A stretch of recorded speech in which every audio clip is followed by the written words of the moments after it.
Good evening. हम यहाँ पे अगर रोल रिवर्सल में देखें तो जब हम रिकवरी में आते हैं, मैं सबसे पहले अपने आप को इंट्रोड्यूस कर देती हूँ। I am a mother of a recovering addict. मेरे बेटे का यहाँ पे इलाज, बट हम इलाज के लिए तो बेटे के लिए आए थे, पर कहीं ना कहीं हम पूरी फैमिली का हुआ है।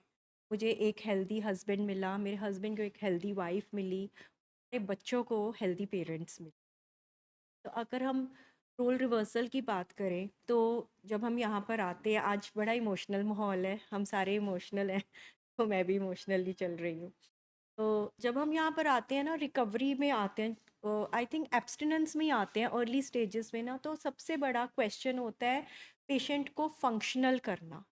क्या हम सबका दिल बहुत टूटता है जब हमारा patient in the early stages functional नहीं हो पाता। That is a very crucial time. वो बड़ा क्रूशल टाइम होता है। उस टाइम पे हम या तो बीमारी की गहराई को समझ के वो क्रूशल टाइम में उसको सपोर्ट कर पाएँ, या फिर हम अनरियलिस्टिक एक्सपेक्टेशंस लगा के अपने पेशेंट के साथ वो करें जो सारी दुनिया करती है ना? सारी दुनिया भी उससे वही अनरियलिस्टिक एक्सपेक्टेशंस करती है, बिगिनिंग फ्रॉम द फैमिली।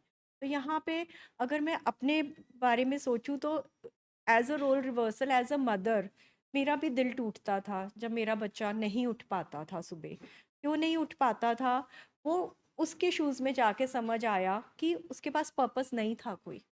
जब उसकी लाइफ से उसकी एडिक्शन गई तो फिर वहाँ पर बहुत टाइम तक कुछ नहीं आया था। ठीक है, बहुत टाइम तक कुछ हम फैमिली एक ही एस्पेक्ट थे। उसकी दोस्त, he was a young boy, है ना?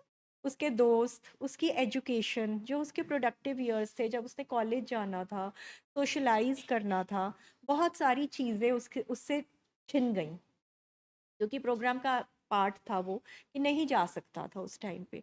तो उस टाइम पे जब फंक्शनल नहीं हो पा रहा था अपनी उस एज में, जो पढ़ाई करनी थी, मेरे लिए बहुत हार्ड था जब पढ़ाई नहीं कर पा रहा था फॉर फर्स्ट 2 इयर्स, है ना? डॉक्टर की तरफ से ही नो थी। टाइम पे फिर से रोल रिवर्सल, एम्पथाइज करके कि what if I as a mother I am suffering so much, तो वो एज अ यंग बॉय कितना सफ़र कर रहा होएगा ना, कितना उसके लिए हार्ड है जब वो अपने सिबलिंग को एक नॉर्मल लाइफ जीते देख रहा है, और वो सेम कॉमन चीज़ें जो उसकी बहन बहुत इजीली कर सकती है, जिसके लिए उसको क्वेश्चन नहीं होता है, और इसके लिए क्वेश्चन होता है, उसका सिक ब्रेन तुम्हें कंट्रोल कर रही है। ठीक है ना? उसका सिक ब्रेन उसको ये बताता था, उसको हमारा केयर और कंसर्न नहीं समझ आता था। ठीक है, तो मैं मतलब इस रोल रिवर्सल ने हमें कैसे मदद करी? मदद ऐसे ही करी कि उसका वो मुश्किल समय निकलवाना, रियलिस्टिक एक्सपेक्टेशंस को रखना, समझ पाना कि जो नहीं हो पा रहा है वो अभी नहीं हो पाना है, ये समझ पाना कि आज ये है तो ही एक बात है। के बाद जो जो और फिर मैं आपको उसके आगे बता रही हूँ, वो रोल रिवर्सल ने अगर हेल्प करी, तो फिर उसके बाद धीरे धीरे लाइफ में सब कुछ आना शुरू हो गया। वो जो लग रहा था एक पॉइंट पे कि एजुकेशन नहीं आएगी, वो भी आई। ठीक है, अब वो जितनी आई उसको अप्रिशिएट करना सीखे। ठीक है ना? अब जितनी आई, फिर वही बात है ना कि अगर मेरा बच्चा था तो माँ भी तो उसकी कैंटी थी ना, फट्टे चक देंगे वाली नहीं हो पाया।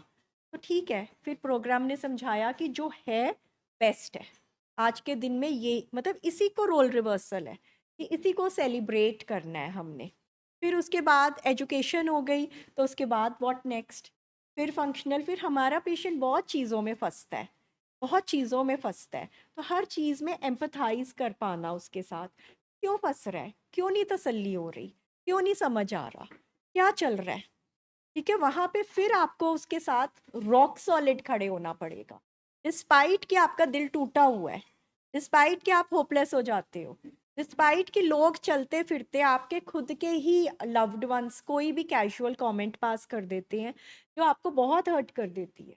लोगों को नहीं पता होता, they don't want to hurt you, वो आपको हर्ट नहीं करना चाहते, पर वो अनजाने में कुछ भी बोल जाते हैं, क्योंकि उनके घर में वो सो कॉल्ड नॉर्मल 80% वाले बच्चे हैं, है ना? हमारे घरों में हम 20% वाली फैमिलीज हैं।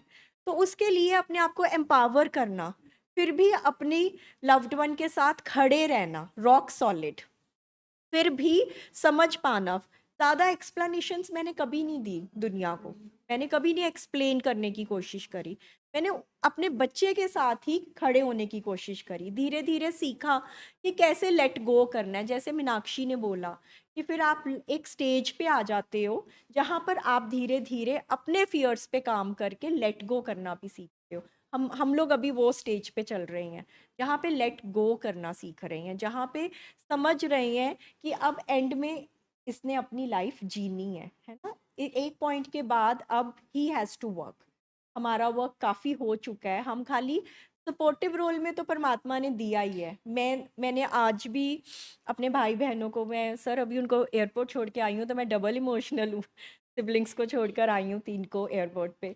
आज भी मैंने उनको यही बोला है, दे वर worried about me,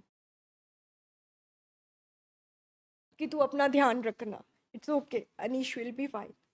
they were worried about me. I told them, मैंने उनको बोला कि मेरे को बाबा जी ने लाइफ लॉन्ग दिया है प्रोजेक्ट, मैं इसके साथ हूँ।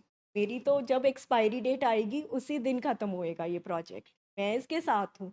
हाँ, किसी किसी वक्त थक जाती हूँ, जैसे मैम कह रहे हैं हम थक जाते हैं, हम भी बड़े हो रहे हैं, थक जाते हैं। पर फिर हमने रोल रिवर्सल करके, सेल्फ टॉक करके, हमारा पेशेंट थकते कब है, जब बीमारी हमारे घर में थोड़ी सी एक्टिव हो जाती है तभी थकते हैं ना, थकावट तो तभी होती है।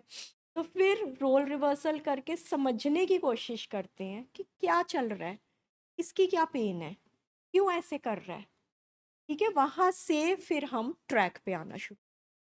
ठीक है, ये रोल रिवर्सल बहुत इंपॉर्टेंट है, इम्पेरेटिव है, हर रोज आना है, हर रोज करना पड़ेगा। अगर आपने जो स्किल्स हैं, अगर रिकवरी है, उसको हर रोज लिव करना है, रीलिव करना है, मतलब एवरी डे आपको समझना पड़ेगा।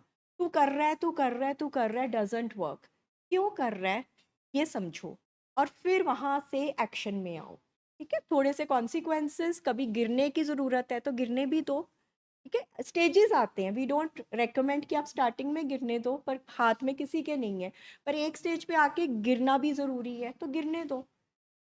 आई think that is how it works. Role reversal हम सब के लिए ज़रूरी है, हमारे घर में रिकवरी को जीने के लिए ज़रूरी।